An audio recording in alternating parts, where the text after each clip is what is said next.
আসসালামুআলাইকুম ওয়া রাহমাতুল্লাহি ওয়া বারাকাতুহু। সবাই জানেন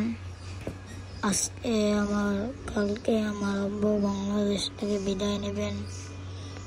আমার মনে খুব বড় একটু কষ্ট, যেন আব্বু বাংলাদেশ থেকে কালকে বিদায় নেবেন। কি এত আনন্দ করলাম, সব ভুলে যাওয়ার লাগবে, আবার নতুন থেকে জীবন শুরু। সকলে আমার আব্বুর জন্য দোয়া করবেন, সহি সালামভাবে সৌদি আরব যাবার তৌফিক দান করুন। সকলে বলে আমিন।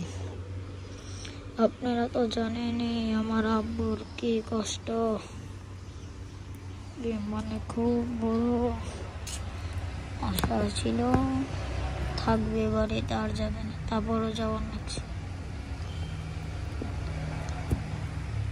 আব্বু যেদিন আসবে সেদিন দিনটি কাটেওই না। আব্বু আসছে পরে, তারপরে দিনটি ছুট করে যাই, মনটি আর ভালো নেই। কালকে রোজ শুক্রবার 6টা বাজে আব্বুকে আমরা দিয়ে আসবো। সকলে দোয়া করবেন।